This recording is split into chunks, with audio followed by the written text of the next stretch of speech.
பொன்மனச்சம்பல் புரட்சி தலைவர் எம்ஜிஆர், இதயம் புரட்சி தலைவி அம்மா தெய்வத்தை வணங்கி மிக சிறப்பாக எழுச்சியாக சேலம் நாடாளுமன்ற தொகுதி தேர்தல் பிரச்சார கூட்ட நிகழ்ச்சியிலே கலந்து கொண்டு சிறப்பித்துக் கொண்டிருக்கின்ற கழக அமைப்பு செயலாளர் முன்னாள் அமைச்சர் அண்ணன் செம்மலை அவர்களே, இந்த நிகழ்ச்சியிலே வரவேற்புரை ஆற்றிய மாநகர் மாவட்ட கழக செயலாளர் அன்பு சகோதரர் முன்னாள் எம்எல்ஏ திரு ஜி வெங்கடாஜலம் அவர்களே, மற்றும் நிகழ்ச்சியிலே கலந்து கொண்டு சிறப்பித்துக் கொண்டிருக்கின்ற மரியாதைக்குரிய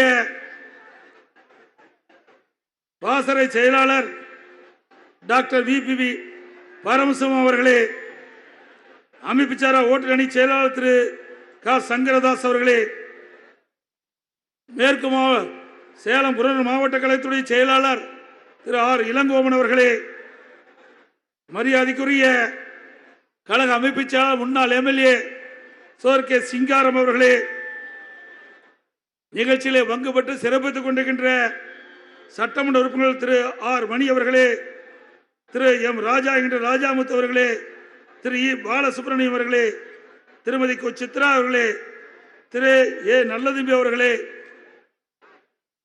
திரு ஏ பி ஜெயசங்கரன் அவர்களே, திரு எஸ் சுந்தரராஜன் அவர்களே, முன்னாள் எம்எல்ஏ அருமைச்சா எம் கே செல்வராஜ் அவர்களே, முன்னாள் எம்எல்ஏ அண்ணன் திரு பல்பாய் கிருஷ்ணன் அவர்களே, முன்னாள் எம்பி திரு வி பன்னீர்செல்வம் அவர்களே, முன்னாள் மாவீரர் அண்ணன் எஸ் சவுண்டப்பன் அவர்களே, முன்னாள் எம்எல்ஏ திரு சக்திவேல் அவர்களே, முன்னாள் எம்எல்ஏ ரவிச்சந்திரன் அவர்களே, முன்னாள் எம்எல்ஏ எஸ் வெற்றிவேல் அவர்களே, முன்னாள் எம்எல்ஏ திருமதி பி மனோன்மணி அவர்களே, முன்னாள் எம்எல்ஏ திரு காவேரி அவர்களே, மற்றும் கழகத்துடைய நிர்வாகிகள் திரு மோகன் அவர்களே, திரு இ சரவணன் அவர்களே, திரு வி பி சரவணன் அவர்களே, திரு எஸ் ஏ குமார் அவர்களே, கூட்டணி கட்சி சேர்ந்த மரியாதைக்குரிய இந்திய குடியரசு கட்சியினுடைய சேர்ந்த முன்னாள் எம்எல்ஏ அண்ணன் டாக்டர் சேகு தமிழரசன் அவர்களே, தேமுதிக கட்சி சேர்ந்த சேலம் புறநகர் கிழக்கு மாவட்ட செயலாளர் திரு ஏ ஆர் இளங்கோவன் அவர்களே, சேலம் புறநகர் மேற்கு மாவட்ட செயலாளர் திரு பி சுரேஷ் கோபி அவர்களே,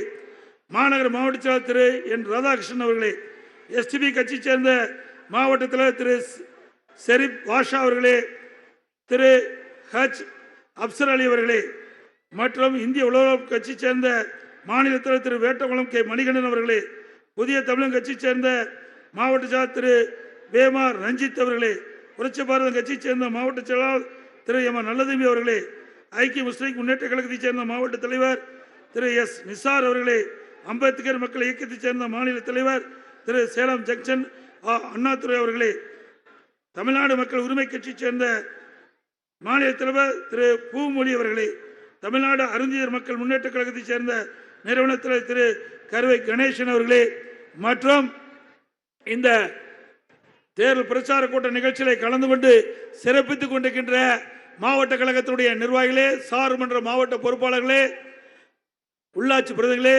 முன்னாள் கூட்டுறவு சங்க நிர்வாகிகளே, ஒன்றிய கழக செயலாளரே, நகர கழக செயலாளரே, பேருக்கழக செயலாளரே, பகுதி கழக செயலாளரே, வட்ட கழக செயலாளரே, வார்டு கழக செயலாளரே, கிளைக்கழக செயலாளர்களே, கழகத்திலே பல்வேறு பொறுப்புகளை வைக்கின்ற நிர்வாகிகளே, கழக உடன்பிறப்புகளே, மலையை சேர்ந்த சகோதரிகளே, பாசறை சேர்ந்த சகோதர சகோதரிகளே, விவசாயிகளே, தொழிலாளர் நண்பர்களே, பத்திரிகையாளர் ஊடகங்களே, அத்தனை பேருக்கும் என்னுடைய முதற்கண் நன்றி கலந்த வணக்கத்தை உரித்தாக்கி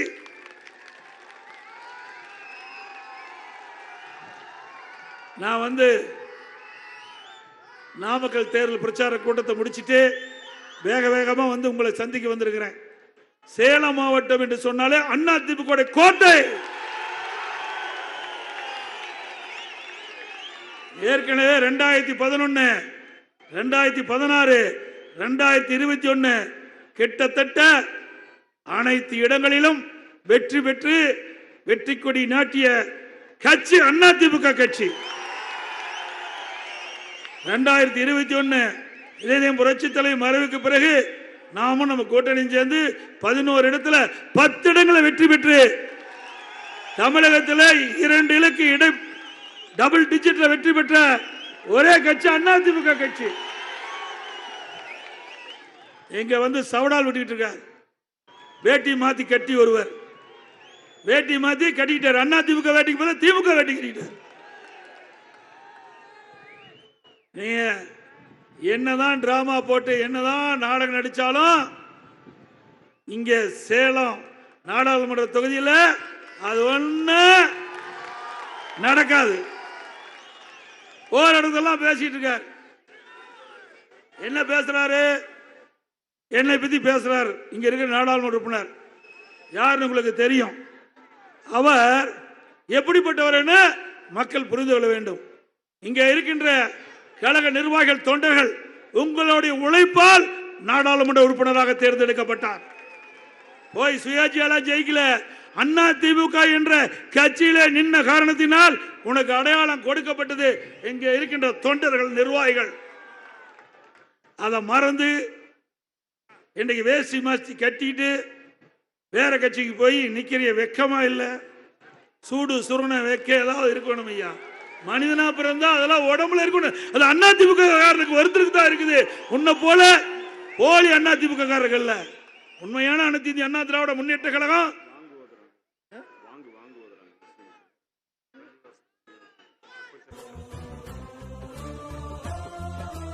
அடுத்த முதலமைச்சர் அண்ணன் இபிஎஸ். ஒரே ஒரு நிமிஷம் இருக்குப்பா. பள்ளிவாசல தொழில் நடப்பது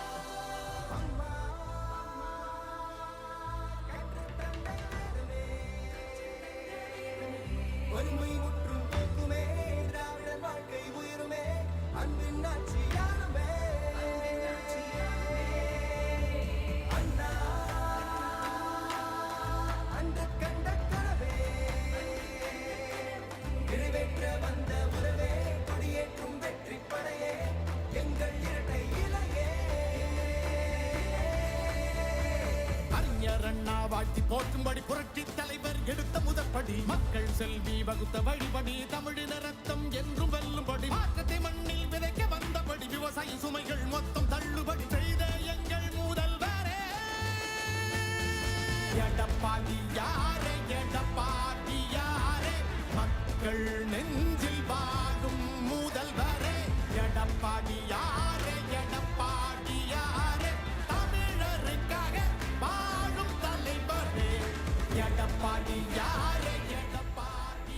சேலம் கோட்டை மைதானத்தில் நடைபெறும் பிரம்மாண்ட தேர்தல் பிரச்சார பொதுக்கூட்டத்தின் போது பள்ளிவாசல் தொழுகை நடைபெறுவதால் கழக பொதுச் செயலாளரின் அறிவுறுத்தலின்படி சிறிது நேரம் அமைதி காக்கப்படுகிறது. அந்த காட்சிகளை தற்போது நாம் திரையில் பார்த்து வருகிறோம்.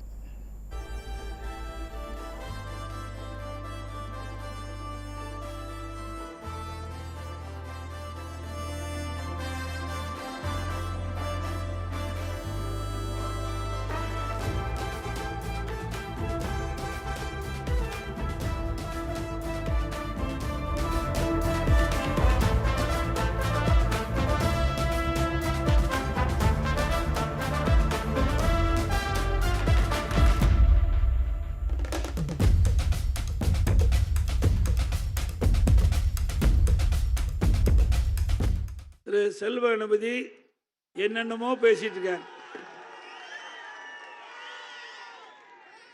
உனக்கு அடையாளம் காட்டப்பட்டவர் இந்த சேலம் நாடாளுமன்ற தொகுதி அதிமுக கட்சி நிர்வாகிகளும் தொண்டர் திரு செல்வ கணபதி அவர்களே, நீங்க திருச்செங்கோட்டில் அதிமுக நின்ன காலத்துல தான் நீ எம்எல்ஏ மந்திரியான பிறகு சேலத்தில் வந்து நாடாளுமன்ற உறுப்பினராக ஆவதற்கு காரணம் அதிமுக. அந்த அடையாளம் இருக்குங்காட்டி தான் உனக்கு திமுக அந்த மரியாதை கொடுக்குறாங்க. இல்லைன்னா எந்த மரியாதையும் கொடுக்க மாட்டாங்க. அது முதல் எண்ணிப்பாரு. இங்கே ரத்தத்தை வீரியாக சிந்தி உழைத்த நிர்வாகிகள் தொண்டர்கள் கொடுத்த உழைப்பு தான் உனக்கு பதவி. சாதாரண உனக்கு பதவி வந்துடல. அதுல அழகா 2000 ஆண்டுகளுக்கு முன்பே ஐயன் திருவள்ளுவர் சொல்லிட்டு போயிருக்காரு. நமக்கெல்லாம் அழகாக சொல்லிவிட்டு சென்றிருக்கின்றார். எண்ணென்றி கொன்றாருக்கும் உய்வுண்டாம் உய்வில்லை, செய் நன்றி கொன்ற மகற்கு. எவ்வளவு அழகா பார்த்தீங்கன்னா, செய்த நன்றியை மறந்தவர் வாழ்வில் இல்லை என்கிறார். அதாவது செய்த நன்றியை யார் மறக்கிறாங்களோ அவெல்லாம் வாழ்க்கையிலே இல்லை. அப்படிப்பட்ட திரு செல்வநதி அவர்கள் என்னை பற்றி பேசுவதற்கு உங்களுக்கு எந்த தகுதியும் கிடையாது. ஏன்னா இதய புரட்சி தலைவி அம்மாவில் சிறை செல்வதற்கு காரணம் இந்த செல்வ கணபதி ஒன்றுதான்.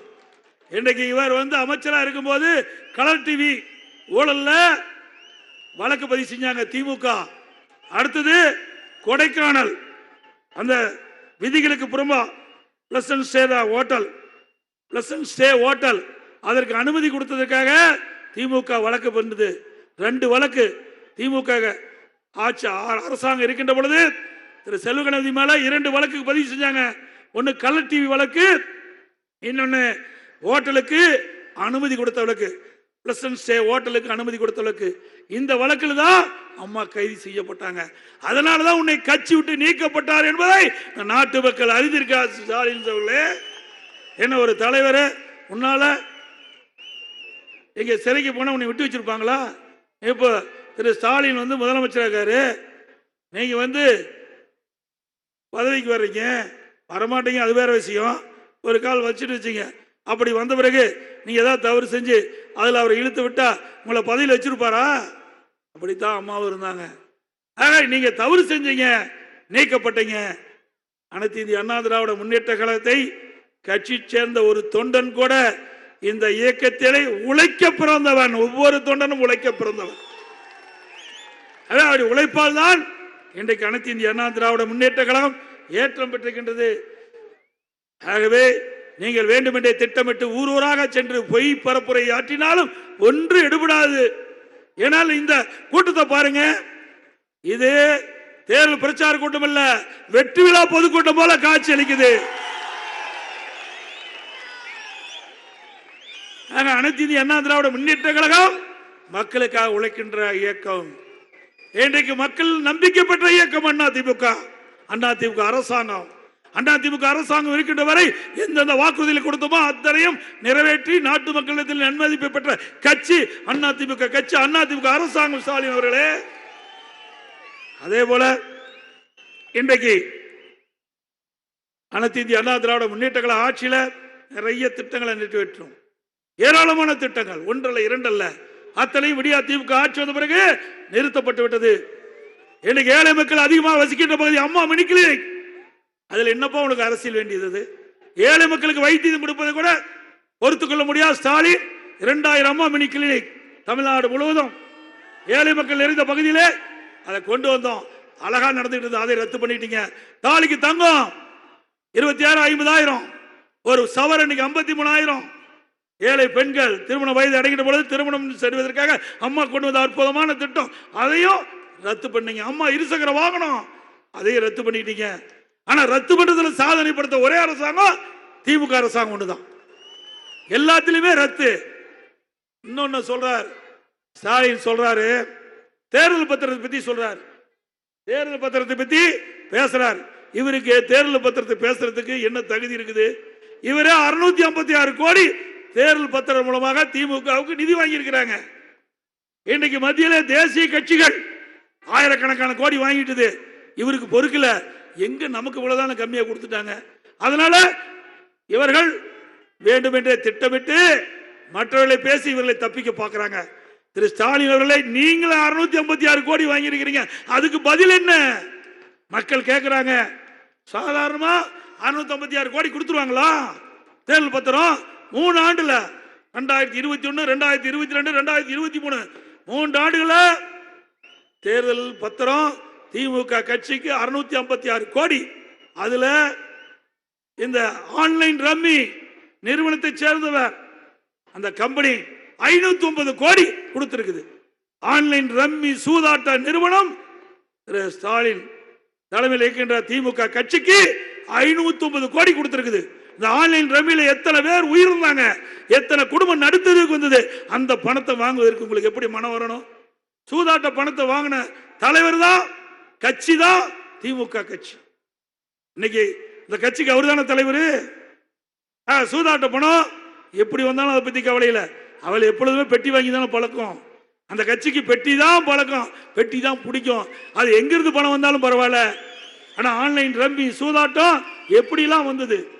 இன்னைக்கு விலை மதிக்க முடியாத பல இளைஞர்கள் இந்த ஆன்லைன் ரம்மி சூதாட்டத்தில் ஈடுபட்டு பல பேர் இருந்திருக்காங்க. பல பேர் நடுத்தருக்கு இந்த குடும்பம் வந்து விட்டது. அப்படிப்பட்ட நிறுவனத்திலிருந்து 509 கோடி வாங்கின கட்சி தான் திமுக கட்சி. அதோட சரி, நான் ஏற்கனவே சொன்னேன், எங்க ஊழல் செஞ்சா ஊழல்வாதி, அங்க போல உத்தமர் ஆயிட்டார். திரு செல்வ கணபதி அவர்கள் இங்க இருக்கும்போது ஊழல்வாதி என்று முத்திரை குத்தப்பட்டு அவர் மீது திமுக அரசாங்கம் இருக்கும்போது வழக்கு பதிவு செஞ்சாங்க. ஆனா இப்போ திமுக போயிட்டார், அங்க போனதையும் உத்தமர் ஆயிட்டார். என்ன காட்சி சிந்தித்து பாருங்க. இன்னைக்கு வேண்டுமென்றே திட்டமிட்டு அனைத்து இந்திய அண்ணா திராவிட முன்னேற்ற கழக நிர்வாகிகள், தொண்டர்கள், முன்னாள் அமைச்சர் மீது பொய் வழக்கு போட்டுட்டு இருக்க திரு ஸ்டாலின் அவர்களே, ஆட்சி மாறினால் காட்சியும் மாறும் என்பதை நீங்கள் நினைவு கொள்ளுங்கள். சக்கரம் சுத்திக்கிட்டே இருக்குது, கீழே சக்கரம் மேல வந்தே தீர வேண்டும். உப்பை தின்றவன் தண்ணி குடித்தே ஆக வேண்டும். உங்களுடைய ஆட்சியில துறை வாரியாக ஊழல் நடந்து கொண்டிருக்குது, எல்லாம் எங்களுக்கு தெரியும். கலெக்ஷன் கமிஷன் கரப்ஷன் தினந்தோறும் சரியா நடக்குது. அது நடக்காத நாளே கிடையாது. ஒரு ஆடியோ கேசட் இருக்குது, அதை நீங்க பாருங்க. இன்றைக்கு திரு ஸ்டாலின் அவர்கள் திரு செந்தில் பாலாஜி ஒரு செயல் வீரர் அப்படின்னு சொல்லியிருக்காரு. திரு ஸ்டாலின் அவர்கள் திரு செந்தில் பாலாஜி பேசுகின்ற வீடியோ பாருங்க. சரியா, எல்இடியில் பாருங்க, அதை திரையில பாருங்க. இந்த மாவட்டத்தில் ஒருத்தர் இருந்தார், அமைச்சர் செந்தில் பாலாஜி. அவரை பத்தி சொல்ல வேண்டிய அவசியமே இல்லை. சசிகலாவுக்கு நெருக்கமாக, அதைவிட இளவரசிக்கு மிக மிக நெருக்கமாக இருந்தவர் செந்தில் பாலாஜி.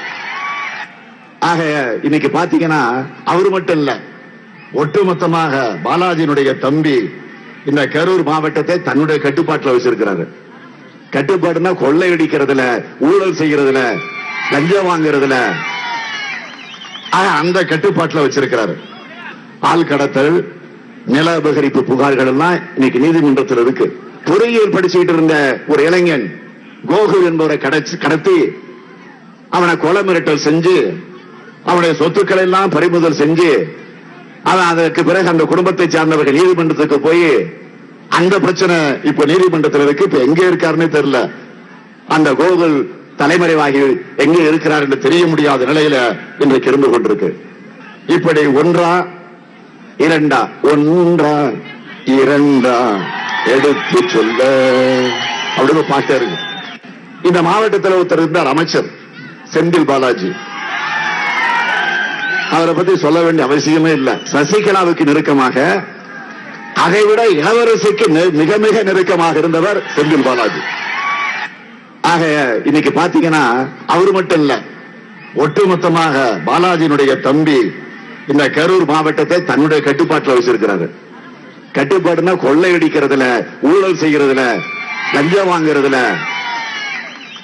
அந்த கட்டுப்பாட்டில் வச்சிருக்கிறாரு. ஆள் கடத்தல், நில அபகரிப்பு புகார்கள் எல்லாம் இன்னைக்கு நீதிமன்றத்தில் இருக்கு.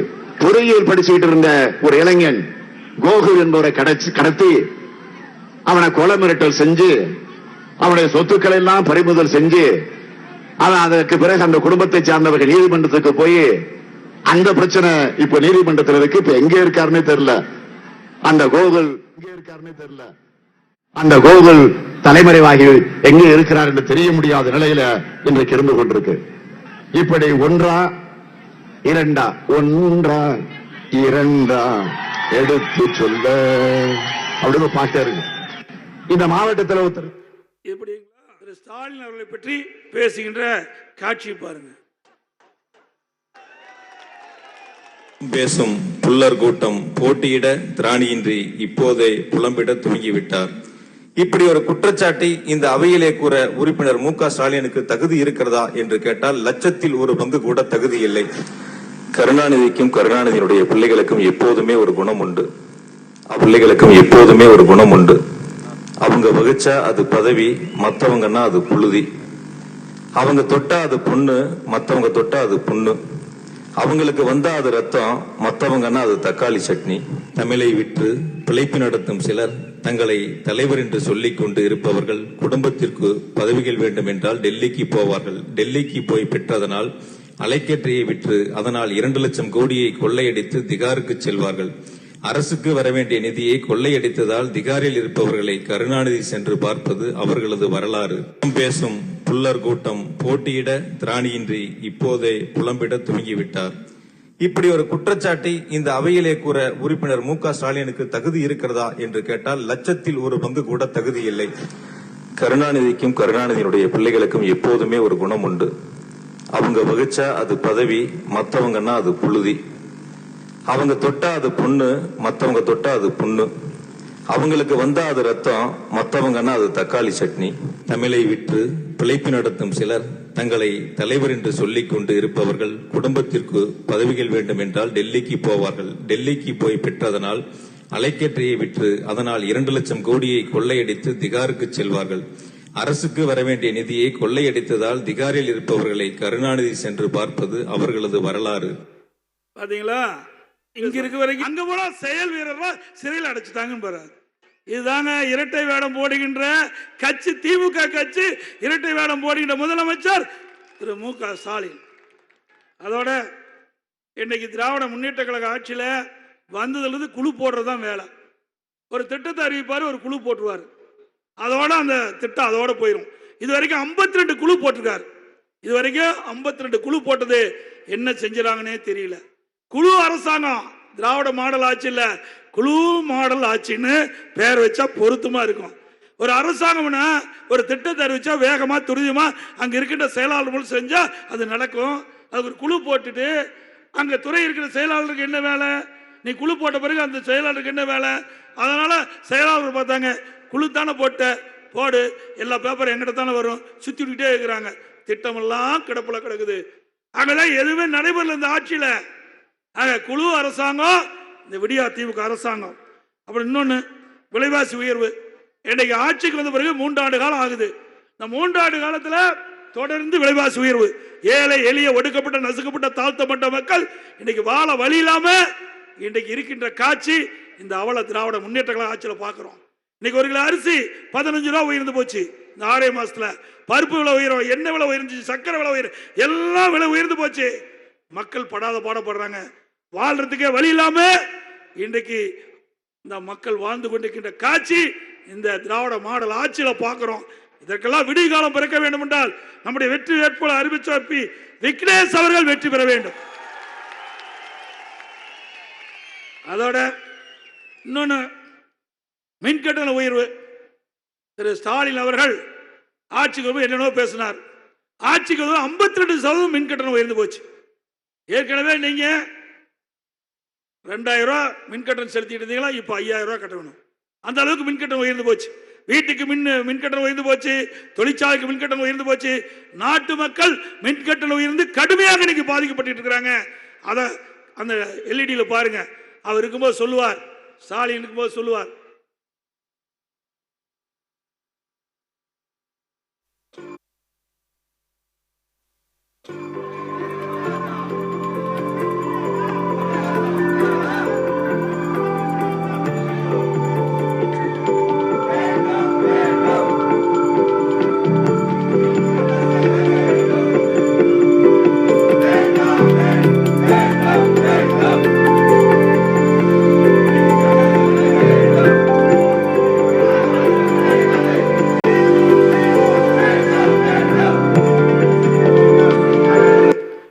அவரே உயர்த்திட்டு மின்சாரத்தை தொட்டா தான் ஷாக் அடிக்கும். திமுக ஆட்சியில் மின் கட்டணத்தை கேட்டாலே ஷாக் அடிக்குது. அதோட இன்னொன்னு இருக்குது, சொத்து வரி. திமுக ஆட்சிக்கு வந்த பிறகு நீங்க 1000 ரூபாய் வீட்டு வரி கட்டிருந்தீங்களா, அந்த நகராட்சி, மாநகராட்சி, நகராட்சி, பேரூராட்சிலாம் இப்போ 2000 வரி கட்ட வேணும். 1000 ரூபாய் வரி கட்டிட்டு இருந்தது அண்ணா திமுக ஆட்சியில். திமுக ஆட்சி வந்த பிறகு 2000 வரி கட்டணும். கடைக்கு நீங்க 1000 ரூபாய் வரி கட்டிட்டு இருந்தீங்களா, 150% உயர்ந்து 2500 ரூபாய் கட்ட வேணும். ஆக கடுமையா வீட்டு வரி உயர்வு, மின்கட்டண உயர்வு, இதனால மக்கள் பாதிக்கிறாங்க. அதை பற்றிலாம் கவலை இல்லை. விலைவாசி உயர்வு பற்றிலாம் கவலை இல்லை. அதுக்கு பிறகு இன்னொன்று வச்சாரு, ஊர் ஊரா ஒரு பெட்டி தூக்கிட்டு வைப்பாரு. அந்த பெட்டி எடுத்து வந்து வைப்பான். மக்கள்லாம் பார்க்கட்டு இருக்குதா, பாரு வை, அப்படி மறைக்காத அந்த பெட்டி, அதை எடுப்பா. இந்த பெட்டி ஒன்று வச்சிருவாரு. ஊர் ஊரா கூட பெட்டி வச்சுட்டு அது அங்கேயும் நல்லா இருக்குது. அந்த பெட்டியில் ஒன்றும் இல்லைப்பா, அது ஸ்டாலின் மாதிரி பூட்டு போட்டுற பெட்டி இல்லை. இந்த பெட்டியை வச்சுட்டு இது மாதிரி மக்கள்லாம் கூப்பிட்டு உங்களுக்கு என்ன குறை இருக்குது அந்த குறையெல்லாம் எழுதி நான் பெட்டியில் போடுங்க, நான் அந்த பெட்டி பூட்டி பத்திரமா கொண்டு வீட்டில் வச்சுக்கிறேன். ஆட்சிக்கு வந்த பிறகு அந்த பூட்டை திறந்து அந்த பெட்டியை திறந்து நீங்கள் கொடுக்குற மனுவை படித்து பார்த்து தீர்வு வாங்குறேன். அப்படி ஏதாவது நான் தீர்வு காண தவறினால், உங்களுக்கு அந்த தீர்வு கிடைக்கவில்லாட்டால் நேரடியாக கோட்டைக்கு என்னுடைய அறைக்கு வந்து கதவை திறந்தே இருக்கும், நேரடியாக வந்து குறையை தீர்த்துக்கலான்னு சொன்னார். இப்போ சாவி தொலைஞ்சு போச்சோ பொட்டியே காணாத போச்சோ தெரியல. எப்படியெல்லாம் மக்களை ஏமாற்றுகிறார் என்பதை பாருங்க. ஏங்க இந்த பொட்டியில் என்ன நீங்க வெறும் மனுத்தை போடுறீங்க, என்ன தங்கத்தை போடுறீங்களா அல்லது வைரத்தை போடுறீங்களா பூட்டுறதுக்கு? எப்படி மக்களை ஏமாற்றுகிறார் என்பதை நீங்கள் நினைவு கொள்ள வேண்டும். தான் சதுரங்க வேட்டையில் ஒரு படம், ஒரு சீன்ல வருவாங்க, ஒருவரை ஏமாற்ற வேண்டும்னா ஆசையை தூண்ட வேணும். அப்படி மக்கள்கிட்ட ஆசையை தூண்டி மனுக்களை போட்டு பெட்டி தூக்கிட்டு போய் ஓட்டுக்களை வாங்கி ஆட்சிக்கு வந்த பிறகு மக்களை மறந்த முதலமைச்சர் இன்றைய முதலமைச்சர் திரு ஸ்டாலின் அவர்களே, எவ்வளவு மக்களை ஏமாற்றுகிறீங்க. கொஞ்சம் நெஞ்சம் இல்ல, அதிக அளவு மக்களை ஏமாற்றுகிறீங்க. அதுக்கெல்லாம் இந்த நாடாளுமன்ற தேர்தலில் தக்க பதிலடியை சேலம் நாடாளுமன்ற தொகுதி வாக்காளர் மக்கள் கொடுப்பாங்க. அதோட கொரோனா காலம், கடுமையான கொரோனா காலம், அந்த காலகட்டத்தில் கூட நம்முடைய அரசாங்க ஆஸ்பத்திரியில் தேவையான கட்டமைப்பு ஏற்படுத்தணும். ஆக்சிஜன் வசதி செஞ்சு கொடுத்தோம். அது ஆக்சிஜன் சேமிப்பதற்கு கிழங்கு கட்டணும். ஆக்சிஜனை சேமிப்பதற்கு அங்கே ஒரு டேங்க் கட்டி அதில் ஃபுல் பண்ணி ஆக்சிஜன் நிரப்பணும். இதெல்லாம் உடனுக்குடன் செஞ்சோம். அதான் கொரோனா காலத்தில் விரைவாக வேகமாக துரிதமாக நடவடிக்கை எடுத்த காலத்தில் கொரோனா வைரஸ் தொற்றிலிருந்து மக்களை காப்பாற்றிய ஒரே அரசாங்கம் இன்னைக்கு அதிமுக அரசாங்கம். இந்தியாவிலேயே விலை மதிக்க முடியாத உயிரை காப்பாற்றுவதிலே முதலிடம் வைத்தது அதிமுக. அது மட்டும் இல்ல, 11 மாத காலம் மக்களுக்கு வேலை வாய்ப்பு கிடையாது. அந்த காலகட்டத்தில் ரேஷன் கடையில் விலையில அரிசி, விலையில சக்கரை, விலையில எண்ணெய் எல்லாம் கொடுத்து மக்களுக்கு உதவி அரசாங்கம் அதிமுக அரசாங்கம். ஸ்டாலின் குடும்பத்துக்கு 1000 ரூபாய் அப்பவும் கொடுத்தோம். அதெல்லாம் நாங்கள் எதிர்பார்க்கல. மக்களுடைய நலன்தான் எங்களுக்கு முக்கியம். அதோட ஏழை குடும்பத்தில் பிறந்தவர், முதியவர்கள், கர்ப்பிணி தாய்மார்கள், மாற்றுத்திறனாளிகள் அவர்களுக்கு அவர்கள் வசிக்கின்ற இடத்திற்கு நாள் ஒன்றுக்கு 7 லட்சம் பேருக்கு அம்மா உணவகத்திலிருந்து சமூக நல கூட்டத்திலிருந்து சுட சுட 3 வேளையும் உணவு வழங்கணும். 11 மாசம் கொடுத்த திரு ஸ்டாலின் அவர்களே, அதிமுக ஆட்சி மோசமான ஆட்சி, திறமைமிக்க ஆட்சி. இன்னைக்கு நாட்டு மக்கள் பாராட்டுகின்ற ஆட்சி அதிமுக ஆட்சி என்று மக்கள் பேசுகின்ற ஆட்சியை மக்களுக்கு கொடுத்தோம். அதோட எல்லா குடும்பத்தையும் தைப்பொங்கல் பிறந்தால் வழி பிறக்கும். அப்படி எல்லா அரிசி குடும்ப அட்டைதாரர்களுக்கும் 2500 ரூபாய் கொடுத்தோம். பொங்கல் தோப்புல 2500 ரூபாய் கொடுத்தோம் இல்லையாமா? எல்லாருக்கும் 2000 ரூபாய் கொடுத்தோம். தைப்பொங்கல் அன்று எல்லா எல்லைகளிலும் மகிழ்ச்சியா தைப்பண்டி கொண்டாடினாங்க. இது அதிமுக ஆட்சியுடைய அரசு. அதோட திராவிட முன்னேற்ற அரசு வந்தது, அவர்களும் பொங்கல் தோப்பு கொடுப்பாங்க. நான் கூட பரவாயில்ல, நம்முடைய திட்டத்தை அவர்களும் வரவேற்று கொடுக்குறாங்க. 21 பொருள் கொடுத்தாங்க பையோட. அந்த பொருள் வாங்கி பார்த்தா, அரிசி பார்த்தா வண்டு கிடல பூச்செல்லாம் எழிஞ்சிக்கிட்டு இருக்குது, சாப்பிட முடியாது சமைச்சு. 2வது புளியில பள்ளி வெள்ளம் கொடுத்தாங்க, மறக்கவே முடியாது. நாட்டில் தைப்பொங்கல் வந்தா வெள்ள ஞாபகம் தான் வரும். ஒழுகிற வெள்ளத்தை கொடுத்துட்டாங்க. ஒரு பெண்மணி ரேஷன் கடையிலிருந்து அந்த வெள்ளத்தை வாங்கிட்டு போறாங்க, ஒழுதுகிட்டே போயிருது. ஒழுது வெள்ளத்தை கொடுத்து நாட்டு மக்களை ஏமாற்றி கட்சி திமுக அரசாங்கம். அந்த ஏழை மக்களுக்கு கொடுப்பதில் கூட ஊழல் செய்த ஒரே கட்சி, ஒரே அரசாங்கம் திமுக அரசாங்கம். ஆக இன்றைக்கு இந்த விடியா திமுக ஆட்சி பொறுப்பேற்ற பிறகு எந்த நன்மை இந்த நாட்டு மக்களுக்கு கொடுத்தாங்க? ஒண்ணுமே இல்லையே. அப்புறம் எடப்பாடி பழனிசாமி மோடி கண்டு பயந்துட்டு இருக்காரு. அதிமுக அடிமை கட்சி. எடப்பாடி பழனிசாமி கள்ள தொடர்பு, கள்ள உறவு எங்கடா கண்டுபிடிச்ச? அதெல்லாம் அவருக்கு அனுபவம், திமுக காரருக்கு அனுபவம், அந்த தலைவருக்கு ரொம்ப அனுபவமா இருக்குது. அப்பாவுக்கு மகனுக்கு இதுல ரொம்ப அனுபவம். கள்ள தொடர்பு, அப்புறம் என்ன கள்ள கூட்டணி. உனக்கு பொருத்தமான வார்த்தை மனசுக்குள்ள இருந்தா அப்படித்தானே வெளியே வரும். ஏங்க ஒரு கூட்டணி இருந்து வெளியில் வந்துட்டோம். வெளியில் வந்த பிறகு நம்முடைய கட்சி நிர்வாகம், நம்முடைய கட்சி பார்த்து நாம் பேசிட்டு இருக்கிறோம், அவளுடைய கட்சி பார்த்துட்டு இருக்கிறாங்க. இதில் என்ன கள்ள உறவு தேவை, கள்ள தொடர்பு தேவை? சிந்திச்சு பாருங்க. ஒரு கட்சி கூட்டணியில் இருந்தா அது வேற, ஆனா வெளியில வந்த பிறகு இப்படி பேசுற, இருக்கும் போதும் பேசுனா இல்லாத போதும் பேசுற. ஆக அனைத்து இந்திய அண்ணா திராவிட முன்னேற்ற கழகத்தை பொறுத்த வரைக்கும் தமிழ்நாட்டு மக்களுடைய உரிமைகளை காக்க வேண்டும். தமிழ்நாட்டு மக்களுடைய உரிமைகளை காப்போம். நாடாளுமன்றத்திலே சுதந்திரமாக நாடாளுமன்றம் பேச வேண்டும். அதுதான் நம்முடைய இலக்கு. திரு ஸ்டாலின் அவர்களே, உங்களை போல் கோலை அல்ல அதிமுக நிர்வாகிகள், தொண்டர்கள், நாடாளுமன்ற சட்டமன்ற உறுப்பினர், ஓட்டு போட்ட மக்களுக்கு விசுவாசமாக இருந்து எத்தகைய சூழ்நிலையும் ஓட்டு போட்ட மக்களுக்கு விசுவாசமாக இருக்கின்ற ஒரே கட்சி அதிமுக கட்சி என்று பல முறை நிரூபித்து காட்டுகின்றோம். இதே காவிரி நதிநீர் பிரச்சனை வந்தது, உச்சநீதிமன்ற தீர்ப்பு, அதை நடைமுறைப்படுத்த காலதாமதம் ஏற்பட்டது மத்திய அரசாங்கம். உடனடியாக நம்முடைய நாடாளுமன்ற 37 பேர் 2014 இருந்து 2019 வரை 5 வருஷம் இருந்தாங்க. 19 நாடாளுமன்றத்தில் உச்சநீதிமன்ற தீர்ப்பை அமல்படுத்த வேண்டும், இல்லாவிட்டால் நாடாளுமன்றத்தை ஒத்தி வைக்க வேண்டும் என்று தொடர்ந்து குரல் கொடுத்து 22 நாட்கள் நாடாளுமன்றத்தில் ஒத்தி வைத்து இன்றைக்கு தமிழ்நாட்டு மக்களுடைய குரலை நாடாளுமன்றத்தில் ஒலித்து வீர வரலாற்றை படைத்த அரசாங்கம் அதிமுக அரசாங்கம் என்று இருந்தது. அதிமுக கட்சி நாடாளுமன்ற ஒரு நாள் உங்களால் ஒத்தி வைக்க முடியுமா? 22 நாட்கள் நாடாளுமன்றத்துக்கு அழுத்தம் கொடுத்த காரணத்தினால உச்சநீதிமன்ற தீர்ப்பை மதித்து மத்திய அரசாங்கம் காவிரி மேலாண்மை ஆணையம், காவிரி நீர்முறைப்படுத்திக் குழு 2ஐயும் அமைச்சது. இப்படி ஒரு திட்டத்திற்காக நீங்கள் குரல் கொடுக்க முடிஞ்சுதா? இல்லையே, ஒண்ணுமே இல்லையே. இன்னொன்னா ஒற்றை செங்கலை ஒரு தூக்கிட்டு தெரிகிறார், ஊரூரா ஒற்றை செங்கலை தூக்கிட்டு இருக்கார். நான் ஏற்கனவே பேசினேன், இங்க ஒற்றை செங்கலை தூக்கிட்டு வந்து என்னப்பா பிரயோஜனம்? சேலத்துக்கு ஒற்றை செங்கலை கூட்டிட்டு வந்து என்ன பண்றோம்? ஒற்றை செங்கலை தூக்கிட்டு வந்து காட்டினா அதுல என்ன பயன் கிடைக்குது? இந்த ஒற்றை செங்கலை நாடாளுமன்றத்திலே காட்டியிருக்க வேண்டும். உடைய நாடாளுமன்றம் இதுக்கு தானே தேர்ந்தெடுக்கிறாங்க. திராவிட முன்னேற்ற கழகம், திராவிட முன்னேற்ற கூட்டணியை சேர்ந்த 2019 அதிமுக ஆட்சி இருக்கும்போது எய்ம்ஸ் மருத்துவமனை அடிக்கல் நாட்டப்பட்டது. பிரதமர் முன்னிலை, பிரதமர் அவர்கள் வந்து அடிக்கல் நாட்டினாங்க. அதுல இருந்து 5 ஆண்டு காலம், 24 வருஷம், 19 24 5 ஆண்டு காலம் உங்களுடைய நாடாளுமன்றத்தில் என்ன பணி செஞ்சாங்க? பெஞ்சை தேய்ச்சிக்கிட்டு இருந்தாங்களா? எய்ம்ஸ் மருத்துவமனை ஏன் கட்டல, ஏன் காலதாமதம் ஆகுது அப்படின்னு குரல் கொடுத்து அழுத்தம் கொடுத்துருக்கணும். இப்படி அழுத்தம் கொடுத்திருந்தா எய்ம்ஸ் மருத்துவமனைக்கு தேவையான நிதி கிடைச்சிருக்கும். எய்ம்ஸ் மருத்துவமனை கட்டி முடிச்சு பயன்பாட்டுக்கு வந்திருக்கும். அங்க செய்யாத ஊரா செங்கலை தூக்கிட்டு போய் மக்களுக்கு காட்டி விளம்பரம் தேடி கூட்டிக்கின்றார். மக்களுக்கு நன்மை செய்யல. உண்மையிலே மக்களுக்கு நன்மை செய்ய வேண்டும் என்று எண்ணி இருந்தால் இந்த செங்கலை நீங்க ஒற்றை செங்கலை நாடாளுமன்றத்தில் நாடாளுமன்ற அனைவரும் அங்கே காட்டி அழுத்தம் கொடுத்திருக்கணும் மத்திய அரசுக்கு.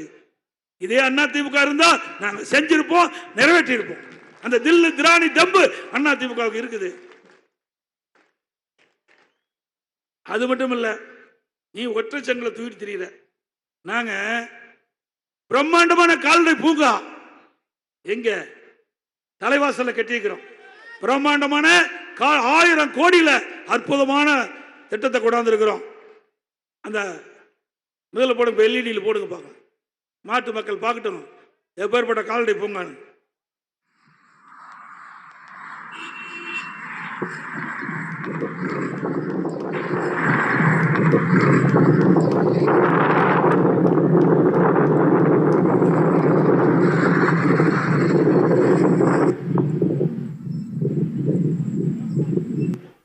ஒரு சில படம் தான் கிடைச்சிருக்குது. இங்க ஒற்றை செங்கலை தூக்கிட்டு போறீங்களே, கஷ்டப்பட்டு மக்களுடைய வரி பணத்துல விவசாயியுடைய நலன் காப்பதற்காக 1000 கோடி போட்டு தலைவாசலை கட்டி 2 ஆண்டு காலம் தூக்க முடியல. இந்த ரிப்பன் கட் பண்றது கை வலிக்குதா? ரிப்பன் கட் பண்றது கை வலிக்குதா? கட்டாத மருத்துவமனைக்கு செங்கல் தூக்கிட்டு போயிட்டு இருக்கிற கட்டப்பட்ட திட்டத்துக்கு ஏன் நீங்க திறக்க மாட்டேங்கிறீங்க? இந்த கால்நடை பூங்கா திறந்திருக்கணும்ல. இது எப்ப ஆசியாவிலே மிகப்பெரிய கால்நடை பூங்கா 1000 கோடியில் 1000 ஏக்கர் அதிமுக ஆட்சியில் கட்டப்பட்டது. 2 ஆண்டு காலமா பூட்டி வச்சிட்டு இருக்கிறீங்க. முழுசா காட்டல, படம் இதுதான் கிடைச்சது. இன்னும் போய் நீங்க நேரில் போய் பாருங்க எவ்வளவு பிரம்மாண்டமான கட்டடத்தை கட்டியிருக்கிறோம். அதுல நான் பஃபலோ அமெரிக்கா நாட்டுக்கு சென்றிருந்தேன். பஃபலோ மருத்துவமனை, பஃபலோ பால் பண்ணைக்கு போனோம். அந்த பால் பண்ணையில் ஒரு பசு ஒரு நாளைக்கு 65 லிட்டர் பால் கொடுக்குது. ஆக தமிழ்நாட்டில் இருக்கின்ற விவசாயிகளுக்கும் இந்த இப்படிப்பட்ட கலப்பின பசுகளை கொடுத்து ஒரு நாளைக்கு 40 லிட்டர் பால் நம்முடைய விவசாயிகள் கறந்து இன்னைக்கு விற்பனை செய்யணும். நம்முடைய விவசாய தொழிலாளிக்கு இந்த கறவை பசு கொடுக்கணும். அதுக்காக தான் இந்த கால்நடை ஆராய்ச்சி நிலையம் கால்நடை பூங்கா கட்டணும். இந்த கால்நடை ஆராய்ச்சி நிலையத்தில் கால்நடை பூங்கால இந்த ஆராய்ச்சி மேற்கொண்டு நம்ம பசுவும் அந்த வெளிநாட்டில் இருக்கிற பசு கலப்பின பசுக்களை உருவாக்கி அதன் மூலமாக விவசாயிகளுக்கு கொடுத்து விவசாயிகள் பால் உற்பத்தியிலே அதிக அளவில் இருக்க வேண்டும் என்ற ஒரு நல்ல எண்ணத்தோடு கட்டப்பட்ட திட்டத்திற்கு மூடு விழா செய்கின்ற அரசாங்கம் ஒரு அரசாங்கமா முடக்கி வச்சிருக்கீங்களே. இதுல என்ன அரசியல் கால் பிடிச்சி தேவை? நீ எல்லா இடத்துலயும் ரிப்போர்ட் கட் பண்ணி தானே திறந்துகிட்டு இருக்கிற. இங்க கூட வந்து திறந்துட்டு போனீங்களே, ஸ்மார்ட் சிட்டி திட்டத்தை திறந்துருக்காங்கல்ல, ஊர் ஊரா போய் திறக்கிறீங்களே, அங்கங்க ஒரு உங்க அப்பா சிலையை வச்சு ரிப்பன் கட் பண்ணிட்டு போற. நான் பெற்ற பிள்ளைக்கு இவரு பேர் வச்சுட்டு இருக்காரு. ஏன் கால்நடை மாறு?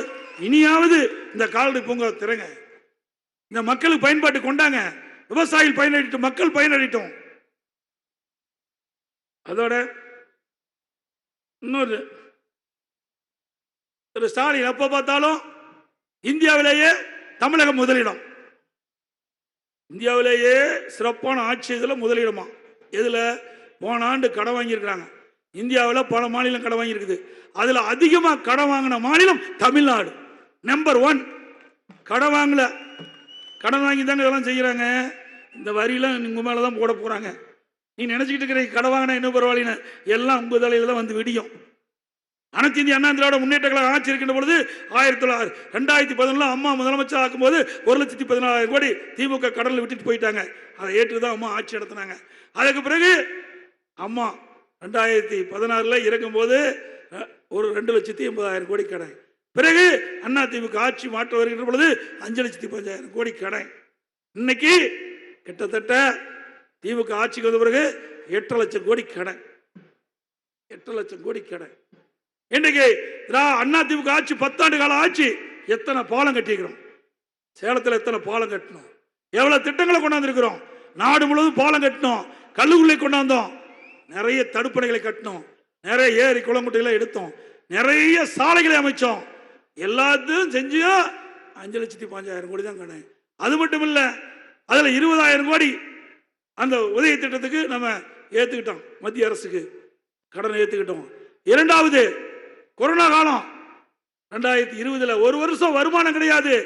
கலால் மதுபான கடையில் வருமானம் கிடையாது, சாலை வரி கிடையாது, பத்திரப்பதிவு வரி கிடையாது, ஜிஎஸ்டி கிடையாது, பெட்ரோல் டீசல் விற்கல, வரி இல்லை. இதெல்லாம் தான் மாநில அரசாங்கத்துக்கு வருகின்ற வரி, எதுவுமே இல்லை.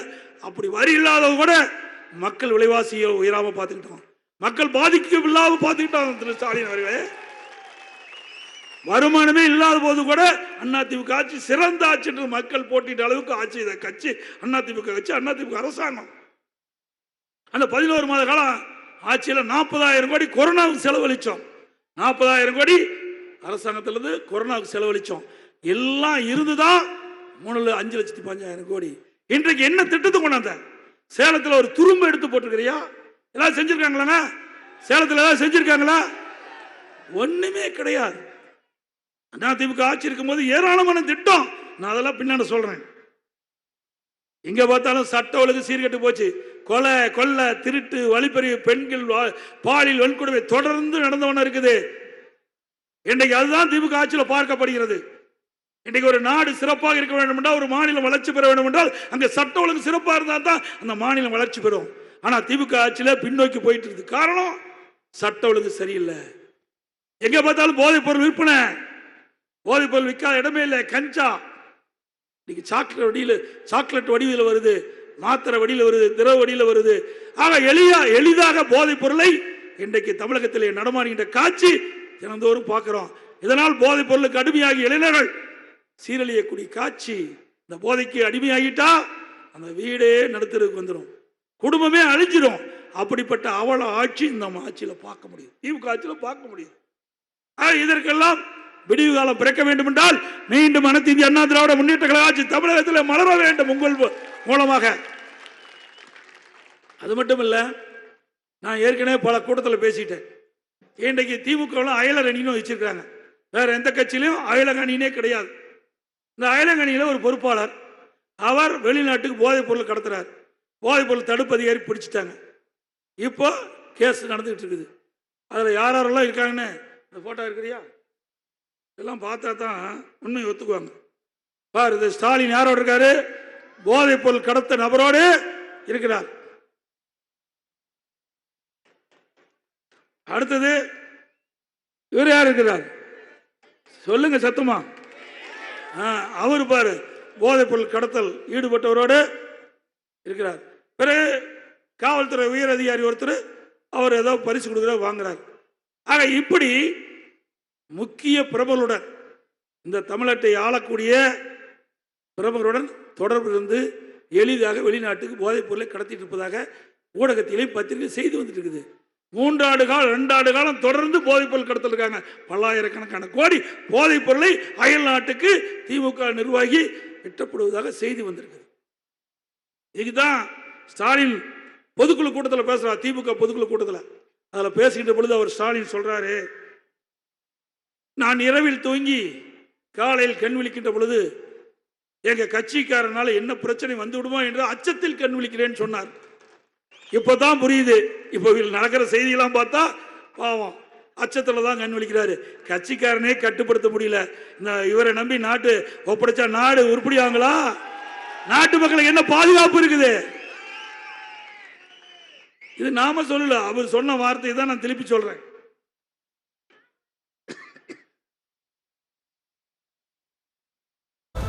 ஒரு பக்கம் விலைவாசி உயர்ந்து போச்சு, மின்கட்டணம் உயர்ந்து போச்சு, வீட்டு வரி உயர்வு, கடை வரி உயர்வு, இன்றைக்கு சட்ட ஒழுங்கு சீர்கெட்டு போச்சு, போதைப் பொருள் எங்க பார்த்தாலும் விற்பனை, இப்படிப்பட்ட வேலையில்லா திண்டாட்டம்.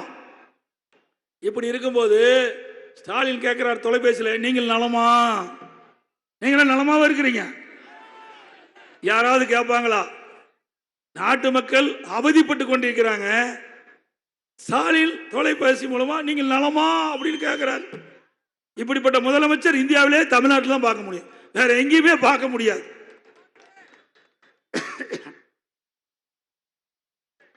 அதோட இன்னொருத்தர்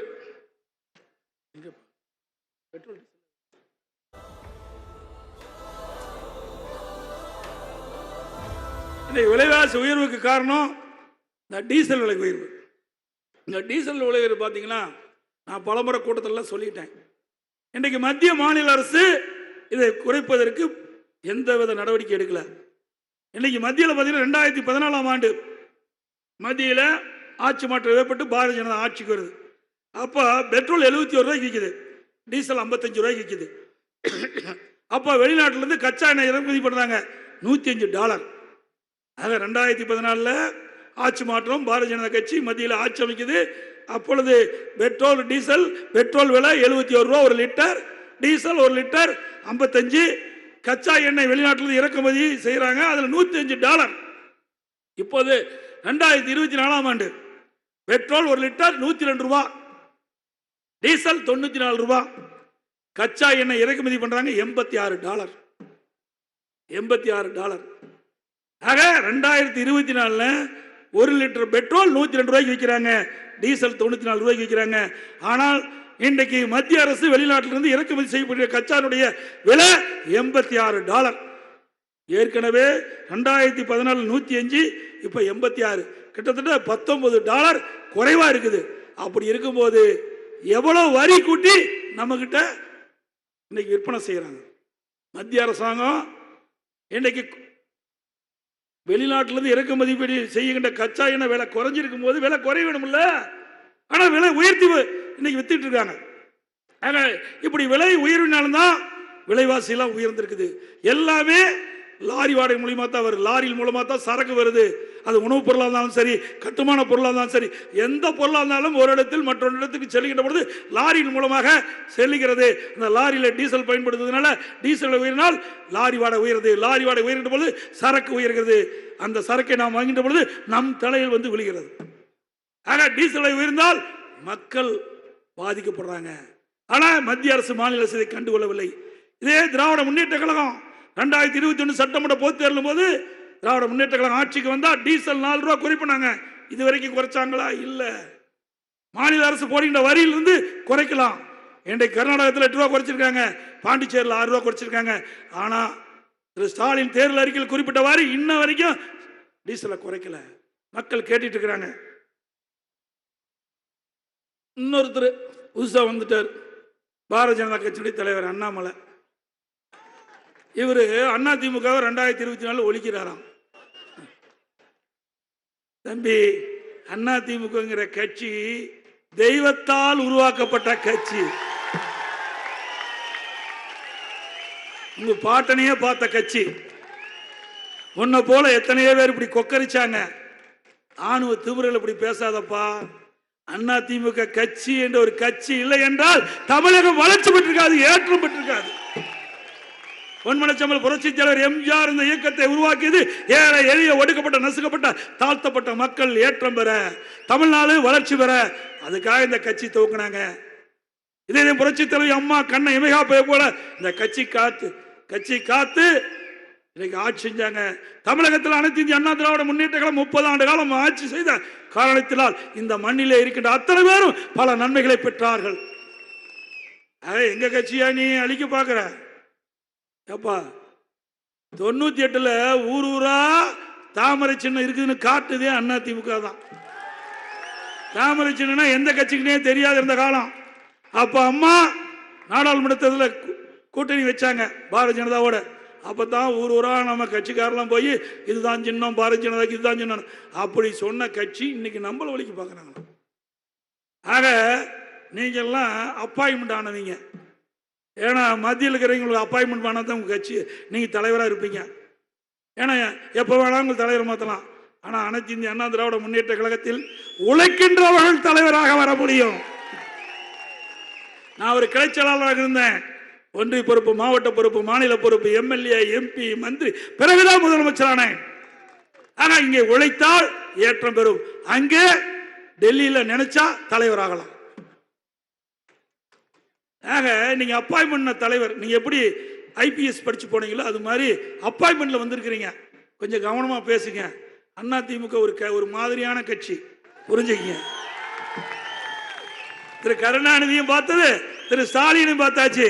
எத்தனையோ தலைவர்களை பார்த்து யாருக்கும் அஞ்சாமல், யாருக்கும் அடிமை இல்லாம துணிச்சலோடு இன்றைக்கு சவால் விட்டு இருக்கின்ற கட்சி அதிமுக கட்சி.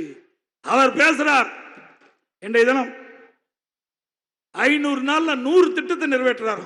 500 நாள்ல 100 திட்டத்தை. பொய்ய பொருந்துற மாதிரி பேசினா மெய்ய திருன்னு முழிக்குமா? பொய்ய பொருந்துற மாதிரி பேசினா மெய்யினா உண்மை. பொய்ய பொருந்துற மாதிரி பேசினா உண்மை திருன்னு முழிக்குமா? ஏ அப்பா, ஏற்கனவே 2021 520 அறிவிப்புகளை வெளியிட்டு அவர் நாட்டு மக்களை ஏமாற்றுறது பத்தாதுன்னு நீ வேற புழுகு மூட்டையை அவித்து விடுற. 100 திட்டத்தை 500 நாள்ல நிறைவேற்றணும். ஏன் இத்தனை நாள் நிறைவேற்றல? இப்ப இது வரைக்கும் உனக்கு சான்ஸ் கிடைக்கலையா? ஒரு கவுன்சிலரா கூட முடியல, ஒரு எம்எல்ஏ முடியல, எம்பி முடியல. நீ இவ்வளவு வக்காலத்து வாங்கி அதிமுக ஒழிப்ப? எப்படிலாம் பேசுறீங்க பாரு.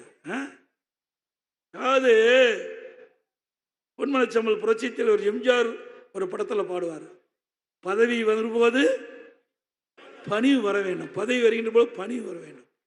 அது உங்ககிட்ட இல்ல. ஆக தலை கருவத்தில் ஆடாதீங்க, இதெல்லாம் நிலைக்காது. என்றைக்குமே மற்றவர்களுக்கு மரியாதை கொடுத்து அதை திரும்ப பெற்றால்தான் மனிதனாக பிறந்தவர்களுக்கு மரியாதை உண்டு. அது அவகிட்ட கிடையாது. அதாவது இன்னொருத்தர் பேசுறார், பாட்டாளி மக்கள் கட்சியுடைய தலைவர் பாரத பிரதமர் திரு மோடி அவர்கள் பேசுறார், வாரிசு அரசியலை ஒழிப்பேன் என்று. அவர் கூட்டணியில் இருக்குது யாருங்க? பாட்டாளி மக்கள் கட்சி என்ன இருக்குது? அது வாரிசு அரசியல் தானே. ஆக உங்களோட சேர்ந்தா நல்லவர் ஆயிடுவாங்க, இல்லைன்னா கெட்டவர். அனைத்து இந்திய அண்ணா திராவிட முன்னேற்ற கழகத்தை பொறுத்த வரைக்கும் வாரிசு அரசியலுக்கு முற்றுப்புள்ளிக்கு வைக்கின்ற தேர்தலாக இருக்க வேண்டும். நாட்டில் பிறந்த ஒவ்வொருவருக்கும் பதவிக்கு வர வேண்டும். அனைத்து இந்திய அண்ணா திராவிட முன்னேற்ற கழகம் ஜனநாயகம் உள்ள ஒரு இயக்கம். யாரு வேணாலும் பதவிக்கு வர முடியும். இங்கே இருப்பார், இங்கே வரலாம். இது அதிமுக கட்சியில மட்டும்தான் நடக்கும், வேற எந்த கட்சியிலும் நடக்காது. இல்லாட்டி நான் கிளை செயலாளர் ஆக முடியுமா? உங்ககிட்ட பேச முடியுமா? அதிமுக கட்சின்ற ஒரு கட்சி இருக்கின்ற காரணத்தினால நான் பேசுறேன். இந்த வாய்ப்பை அதிமுக கொடுத்தது, நீங்க கொடுத்த கட்சிங்க, உங்க கட்சி. இது தலைவர் என்று நாம் சொல்லவில்லை. 2,06,00,000 தொண்டருக்கு உரிமை உள்ள கட்சி அதிமுக கட்சி. தொண்டன் தான் இந்த இயக்கத்திற்கு முதன்மையாக வர முடியும். அது அதிமுக மட்டும்தான் நடக்கும். எங்களை பார்த்து பேசுறார் திரு அன்புமணி ராமதாஸ் அவர்கள். ஏதோ நம்மோட கூட்டணி வச்ச பிறகு ஐயோ ஐயோன்னு கெஞ்சி இடஒதுக்கீடு கேட்டாங்களாம். ஏங்க அந்த ஜீவோ மறுக்க முடியுமா? திரு அன்புமணி அவர்களே, மறுக்க முடியுமா? நாங்கள் தான் ஜீவோ போட்டோம். ஜாதி வாரி கணக்கெடுப்பு எடுப்பதற்கு நான் முதலமைச்சர் இருந்தபோது 2020ஆம் ஆண்டு டிசம்பர்ல நான் உத்தரவு போட்டிருக்கின்றேன். ஜீவோ நெட்டில் நீங்க எடுத்துக்கலாம், இணையதளம் எடுத்துக்கலாம். இன்றைக்கு எல்லா ஜாதிக்கும், ஒரு ஜாதி கிடையாது, எல்லா ஜாதிகளுக்கும் ஜாதி வாரி கணக்கெடுப்பு எடுத்து அந்தந்த ஜாதி விகிதாச்சாரப்படி இடஒதுக்கீடு வழங்கப்படும். கொண்டு வந்தது நான். பேச மனம் இல்லை. இப்ப யாரோட போய் கூட்டு சேர்ந்திருக்கிறாங்க? ஜாதி வாரி கணக்கெடுப்பு எடுக்க மாட்டோம் என்று கட்சியோட போய் நீ கூட்டு வச்சிருக்கிறீங்க. அப்ப எப்படி போய் இந்த கொள்கை நிறைவேற்ற முடியும்? சிந்திச்சு மக்களை எப்படி ஏமாற்றுகிறோம் என்பதை நீங்கள் எண்ணி பார்க்க வேண்டும். அதே திராவிட முன்னேற்ற கழக தலைவர் திரு ஸ்டாலின் இவர் ஆட்சிக்கு வந்த உடனே நான் கொண்டு வந்த அந்த அரசாணையை அப்படியே விட்டுட்டார். நீத்து போச்சு. 6 மாசம் கழிச்சு ரினியூவல் பண்ணிருக்கணும், அதை நீடிச்சிருக்கணும். அதை நீடிக்காத காரணத்தினால 2021 ஜூன் மாசம் காலாவதி ஆயிட்டு.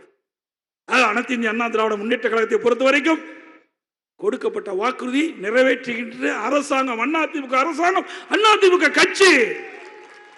எங்க கட்சி பார்த்தா நீங்க கேவலமா பேசுறீங்க. நாட்டு மக்களுக்கு எந்த வழியிலே நன்மை செய்ய முடியும் அந்த வழியிலே நன்மை செய்யக்கூடிய ஒரே கட்சி அதிமுக கட்சி, அதிமுக அரசாங்கம். அது மட்டும் இல்லாம அண்மையில் பெத்தநாயக்கி பாளையத்தில் இளைஞர் மாநில மாநாடு நடத்தினாங்க.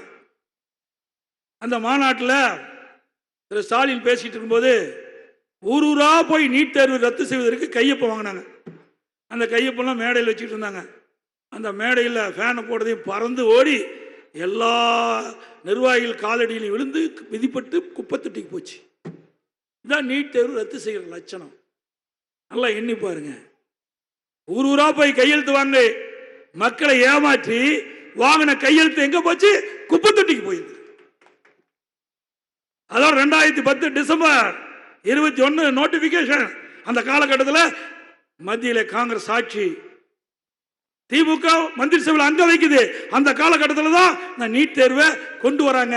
கொண்டு வந்தது திமுக காங்கிரஸ். அதை தடுத்து நிறுத்துவதற்கு பாடுபட்டது அதிமுக அரசாங்கம். அம்மா மெடிக்கல் கவுன்சில் ஆஃப் இந்தியா மறுக்க முடியுமா? பொய், பச்சை பொய். நான் ஏற்கனவே சொல்ல, பொய்ய பொருந்துற மாதிரி பேசினா உண்மை திரு முடிக்குமா? அது மாதிரி இந்த ஆர்டர் நான் சட்டமன்றத்திலே காட்டினேன். இந்த GO copy medical council of India 2010 December 21ஆம் தேதி நோட்டிபிகேஷன் போட்டிருக்காங்களே. தமிழ்நாட்டை சேர்ந்த திராவிட முன்னேற்ற கழக கட்சி சேர்ந்த திரு காந்தி செல்வன் மத்திய சுகாதாரத்துறை இணை அமைச்சராக இருக்கும் போதுதான் இது போட்டது. ஆனால் நாட்டு மக்களை எப்படி ஏமாற்றி கொண்டிருக்கிறார் என்பதை நீங்கள் எண்ணி பார்க்க வேண்டும்.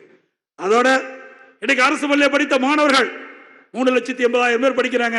2017-18 நீட் தேர்வில் 9 பேர் பாஸ் பண்ணி இன்னைக்கு மருத்துவக் கல்விக்கு போனாங்க. அதிமுக அரசாங்கம் எதிர்கட்சி கோரிக்கை வைக்கல, பொதுமக்கள் கோரிக்கை வைக்கல. அதிமுக அரசாங்கம் அரசு பள்ளியை படிக்கின்ற மாணவ செல்வங்கள் ஏழை குடும்பத்தைச் சேர்ந்தவர்கள், அடித்தட்டிலே வாழ்கின்றவர்கள். அவள் குடும்பத்தைச் சேர்ந்த மாணவ மாணவியுடைய கனவு மருத்துவக் கல்வி படிக்க வேண்டும், பல் மருத்துவராக ஆக வேண்டும். அந்த கனவை நனவாக்குவதற்காக 7.5% இடஒதுக்கீடை கொண்டு வந்து சட்டம் இயற்றப்பட்டு அமுல்படுத்தப்பட்டு நடைமுறைப்படுத்திய அரசாங்கம் அதிமுக அரசாங்கம். ஸ்டாலின் அவர்களே, இதனால் ஏழை எளிய குடும்பத்தில் பிறந்த மாணவ மாணவி இன்றைய தினம் 2160 பேர் இன்றைக்கு மருத்துவக் கல்வி படிக்கிறாங்க, பல் மருத்துவக் கல்வி படிக்கிறாங்க. இந்த இடஒதுக்கீட்டில் இடம் கிடைச்சவர்களுக்கு ஏழைகள் மருத்துவக் கல்வி படிப்பதற்கு கட்டணம் செலுத்த முடியாது. அதற்காக அந்த கல்வி கட்டணத்தை அரசாங்கமே செலுத்தும் என்ற உத்தரவை போட்டு ₹1 செலவு இல்லாமல் இன்னைக்கு படிச்சுட்டு இருக்காங்க. அந்த மருத்துவ கல்வி கட்டணத்தை அரசாங்கமே செலுத்தி கொண்டிருக்குது. இது அதிமுக ஆட்சியுடைய சாதனை. இப்படி ஒரு சாதனையாவது உங்களுடைய ஆட்சியில் பார்க்க முடியுதா? சொல்லுங்க பார்க்கலாம். ஒண்ணுமே இல்லை. ஆக எப்படி மக்களை போய் சந்திக்கிறீங்க? என்ன எடப்பாடி பழனிசாமி திட்டுவீங்க? வேற என்ன பேச முடியும் உங்களால? ஆக அனைத்து இந்திய அண்ணா திராவிட முன்னேற்ற கழக 10 ஆண்டு கால ஆட்சி பொற்கால ஆட்சி என்று மக்கள் பேசுகின்ற காட்சி பார்க்கிறோம். அதோட அனைத்து இந்திய அண்ணா திராவிட முன்னேற்ற கழகத்தில் நிறைய திட்டங்கள் நிறைவேற்றிக்கிறோம். இஸ்லாமிய பெருமக்கள் சிறுபான்மை மக்களுக்கு அரணாக இருப்பது அதிமுக. அது கிறிஸ்துவாலும் சரி இஸ்லாமியாலும் சரி பாதுகாக்கக்கூடிய கட்சி அதிமுக கட்சிங்க. ஆனால் இஸ்லாமிய பெருமக்களுக்கு ஏராளமான திட்டங்களை கொடுத்திருக்கிறோம். அம்மா இருக்கின்ற பொழுது 2001ஆம் ஆண்டு புனித ரமலான் மாதத்தில் பள்ளி வாசலுக்கு நோன்பு கஞ்சி தயாரிக்க விலையெல்லாம் அரிசி வழங்கிய ஒரே அரசாங்கம் அதிமுக அரசாங்கம். 5550 மெட்ரிக் டன் அரிசி கொடுத்தோம். நாகூர் தர்கா சந்தன குடி விழாவிற்கு விலையில் சந்தன கட்டை கொடுத்தோம். 2018 வரை மத்திய அரசு இன்னைக்கு புனித பயணம் மேற்கொள்ளும் இஸ்லாமியர்களுக்கு மானியம் கொடுத்தது திடீர்னு நிறுத்தப்பட்டு விட்டது. இஸ்லாமிய பிரபுக்கள் என்னை சந்தித்து கோரிக்கை வச்சாங்க. மீண்டும் மாநில அரசு இன்றைக்கு ஹஜ் புனித பயணம் மேற்கொள்ள மானியம் கேட்டாங்க. உடனடியாக மத்திய அரசு நிறுத்தினா பரவாயில்ல, மாநில அரசு கொடுக்கும்னு 6 கோடி கொடுத்தேன். போதாதுன்னு மறுபடியும் கோரிக்கை வச்சாங்க. 12 கோடி கொடுக்குறேன் ஹஜ் புனித பயணம் மேற்கொள்ள இஸ்லாமிய பெருமக்களுக்கு ஆண்டுக்கு 12 கோடி கொடுத்த அரசாங்கம் அதிமுக அரசாங்கம். அதே போல ஹஜ் பயணிகள் சென்னையில் தங்கி செல்வதற்கு ஒரு இல்லம் வேண்டாங்க. 15 கோடியில் ஹஜ் இல்லம் கட்டி கொடுப்பதற்கு நடவடிக்கை எடுத்த அரசாங்கம் அதிமுக அரசாங்கம். பல திட்டங்கள். அதே போல உலமாக்களுக்கு புதிய இருசக்கர வாகனம் 25,000 மானியம். உலமாக்கள் மற்றும் ஓய்விலாருக்கு ஓய்வூதிய பணிகள் எண்ணிக்கை 2004 2600 அடிச்சு ஓய்வூதிய 750 3000. அதற்கு மேலாக இந்திய நாட்டுடைய ஜனாதிபதி அவர் போட்டியிட்டார், டாக்டர் அப்துல் கலாம் அவர்கள். அப்போ திமுக எதிர்த்து ஓட்டு போட்டது, அண்ணா திமுக ஆதரித்து ஓட்டு போட்டது. ஆகவே சிறுபான்மை சேர்ந்த ஒருவர் இந்திய நாட்டுடைய ஜனாதிபதி ஆவதற்கு அண்ணா திமுக வாக்களித்து வெற்றி பெற செய்தது. இதுதான் சிறுபான்மை மக்களுக்கு கிடைக்க வேண்டிய நன்மை. அதை அண்ணா திமுக சரியா செஞ்சது. ஆனா திமுக என்ன செஞ்சீங்க? கிறிஸ்தவ பெருமக்களுக்கு அப்படி ஏராளமான நன்மைகளை செஞ்சிருக்கிறோம். ஆக அனைத்து இந்திய அண்ணா திராவிட முன்னேற்ற கழக அரசு இருக்கின்ற வரை சிறுபான்மை மக்கள் பாதுகாக்கப்பட்டது. ஆக வேண்டுமென்றே திட்டமிட்டு திராவிட முன்னேற்ற கழகத்தை சேர்ந்தவர்கள் இன்றைக்கு பொய் பிரச்சாரம் செய்து வருகிறார்கள். சிறுபான்மை மக்கள் அதில் உருந்து சிந்தித்து பார்க்க வேண்டும். அனைத்து இந்திய அண்ணா திராவிட முன்னேற்ற கழகத்தை பொறுத்த வரைக்கும் மதத்தின் அடிப்படையிலே மக்களை பிரித்து வேறுபடுத்தி பார்ப்பது ஏற்புடையது அல்ல என்பதை முழுமையாக நாங்கள் எதிர்க்கிறோம். இது அதிமுக நிலைப்பாடு. அது மட்டுமல்ல, இன்றைக்கு நம்முடைய சேலம் மாவட்டத்தில் நிறைய திட்டங்களை நிறைவேற்றிக்கிறோம். கொஞ்சம் நஞ்சம் இல்லை. இன்னைக்கு சேலம் மாநகரத்தில் ஸ்மார்ட் சிட்டி திட்டம் அதிமுக ஆட்சியில் கொண்டு வந்தது. கிட்டத்தட்ட பல பாலங்களை கட்டி கொடுத்துக்கிறோம். திரு ஸ்டாலின் பேசுறாரு, அதிமுக ஆட்சி ஒரு இருண்டாட்சின்னு சொல்றீங்க. திரு செல்வகணபதி அவர்கள் நாடாளுமன்ற இருந்தார், திமுக நாடாளுமன்ற இருந்தாங்க. என்ன திட்டத்தை சேலத்தை கொண்டு வந்திருக்கிறீங்க? ஒரு திட்டமாவது கொண்டு வந்திருக்கீங்களா? இல்லையே. பஸ் போர்ட், ஏர்போர்ட் மாதிரி பஸ் போர்ட் சேலத்தை கொண்டு வருவதற்காக நடவடிக்கை எடுத்தேன். அந்த அரபிக் காலேஜுக்கு பக்கத்தில் 64 ஏக்கர் மத்திய அரசு கொடுத்தேன். அதை மத்தியில் போராடி வாதாடி நாடாளுமன்றத்தில் கேட்டிருந்தா கிடைச்சிருக்கும். நாம கொண்டு வந்த அற்புதமான நிலத்தை மத்திய அரசாங்கத்துக்கு ஒப்படைச்சாச்சு. இன்னைக்கு ஏர்போர்ட் எப்படி இருக்குதோ அது போல பஸ் போர்ட் முதலாக தமிழ்நாட்டிலேயே சேலம் மாநகரத்தில் இருக்கின்ற மக்கள் பஸ் போர்ட்டை அனுபவிக்க வேண்டும். அதை ஏன் செய்யலையே? கொண்டு வந்ததை கூட நீங்க நிறைவேற்றலையே. அதோட அருமையான பாலம், எத்தனை பாலம், 1 2 அவ்வளவு பாலங்கள் கட்டி கொடுத்துருக்கிறோம். சேலத்தில் சட்டக்கல்லூரி கொடுத்துருக்கிறோம். இப்படி பல திட்டங்களை கொண்டாந்துரும். ஸ்மார்ட் சிட்டி திட்டத்தில் 1000 கோடி குடி திட்டத்தை நிறைவேற்றி கொடுத்துருக்கிறோம்.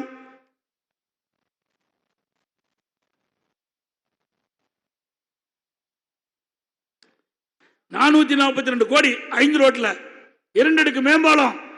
அதனாலதான் போக்குவரத்து நெரிசல் இல்லாமல் இருக்கிற மக்கள். அணைமேடு ஆனந்தா பாலம் 50 ஆண்டுகள கோரிக்கை. போடிநாயக்கம்பட்டி ரயில்வே கீழ்பாலம் 50. திருவாக்கனூர் சந்திப்புல 27 கோடியில் புதிய மேம்பாலம். நெடுஞ்சாலை 7 குரங்கச்சாவடி முதல் ஏவிஆர் ரவுண்டன் வர 83 கோடியில் உயர்மட்ட பாலம். இரும்பாலை சாலை சந்திப்புல சேக்கோ சரு 24 கோடி பாலம். 33 கோடியில் தேசிய நெடுஞ்சாலை 44 கந்தம்பட்டி இளம்பலியில 4 வழிச்சாலை. 43 கோடியில் சேலம் லீ பஜார் ரயில்வே மேம்பாலம். இவ்வளவும் அதிமுக ஆட்சியில் தான் கட்டி கொடுக்கப்பட்டது. திரு ஸ்டாலின் அவர்களே, எங்களுடைய ஆட்சி 2 ஆட்சி. சீர்மிகு நகரம் 1000 கோடியில் பல திட்டங்கள் எல்லாம் கொடுத்துருக்கிறோம். இதுல 650 கோடி பால பணிகள். இன்னைக்கு திமுக ஆட்சியில் ஸ்டிக்கர் ஒட்டி திறந்துட்டு போயிருக்கிற 37 கோடி மதிப்பீடுல மாநகராட்சி புதிய மைய அலுவலகம். போடிநாயக்கம்பட்டில் ரயில்வே தர கீழ்பட்ட பாலம். அமுரு திட்டத்தில் 9 கோடியில் 17 பசு வெளிப்பூங்காக்கள் அமைக்கப்பட்டிருக்குது. சேலம் தனிக்குடி திட்டம் நிறைவேற்றுகிறோம். பாதாள சக்கர திட்டம் 150 கோடி நிறைவேற்றுகிறோம். குமரகிரி ஏரி சீரமைக்கப்பட்டு பூங்கா அமைக்கப்பட்டிருக்குது. பள்ளப்பட்டி ஏரி சீரமைக்கப்பட்டிருக்கின்றது. 350 கோடியில் சாலைகள் இருக்குது. உட்புற சாலைகள் எல்லாம் சரியில்லை, சீர் செய்ய வேண்டும், 40 கோடி கொடுத்து சீர் செஞ்சிருக்கிறோம். இப்படி ஏராளமான திட்டங்களை கொண்டு வந்து சேலம் பாராளுமன்ற தொகுதி தமிழகத்திலே சிறந்த பாராளுமன்ற தொகுதி என்ற பெயர் பெற்றுகின்ற அளவிற்கு அதிமுக ஆட்சியில் பல திட்டங்களை கொண்டு வந்தோம். ஒரு திட்டத்தை நிறைவேறாத திராவிட முன்னேற்ற கழக ஆட்சியில மக்கள் பட்டது துன்பம் தான், வேதனை தான். வேற என்ன கொண்டாந்து இருக்கிறீங்க? சேலம் நாடாளுமன்ற தொகுதிக்கு பட்ட பதில் எந்த திட்டமே கொண்டு வரவில்லை. அதிமுக ஆட்சியில் தான் நிறைய திட்டங்களை கொண்டாந்து நிறைவேற்றிருக்கிறோம். அதனால வருகின்ற நாடாளுமன்ற தேர்தலில் நம்முடைய வெற்றி வேட்பாளர் அறிவை சகோதரர் திரு வி. விக்னேஷ் அவர்களுக்கு ஏற்றலை சின்னத்திலே வாக்களித்து வெற்றி பெற செய்யும். விக்னேஷ் அவர்கள் படித்தவர், இளைஞர், கூப்பிட்ட குரலுக்கு ஓடோடி வந்து உங்கள் சேவை செய்யக்கூடியவர்.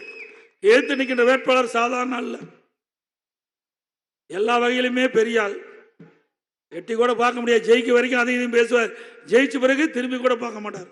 ஆனால் நம்முடைய வேட்பாளர் அப்படி அல்ல, நல்ல வேட்பாளர், பண்பாளர். அப்படிப்பட்ட வேட்பாளர் அதிமுக சார்பாக நிறுத்தப்பட்டுகின்றது. அவருக்கு இரட்டை சின்னத்தில் வாக்களித்து வெற்றி பெற செய்யுங்கள். நம்முடைய சின்னம், மக்களுடைய சின்னம், புரட்சி தலைவர் எம்ஜிஆர் சின்னம், புரட்சி தலைவர் அம்மாவின் சின்னம், ஏழையின் சின்னம், தாய்மாரின் சின்னம், வெற்றி சின்னம். வாக்களிப்பு இரட்டலைக்கு. தமிழர் உரிமை மீட்போம், தமிழ்நாடு காப்போம். தமிழர் உரிமை மீட்போம், தமிழ்நாடு காப்போம். நான் சொல்றது அப்படியே சத்தமா உறக்க சொல்லும். ஒற்றை விரலால் ஓங்கி அடிப்போம், ஒற்றை விரலால் ஓங்கி அடிப்போம், ஒற்றை விரலால் ஓங்கி அடிப்போம். விடியா திமுக ஆட்சியை வீட்டுக்கு அனுப்புவோம், விடியா திமுக ஆட்சியை வீட்டுக்கு அனுப்புவோம். வாக்களிப்போம் இரட்டலைக்கு, வாக்களிப்போம் இரட்டலைக்கு. நன்றி, வணக்கம்.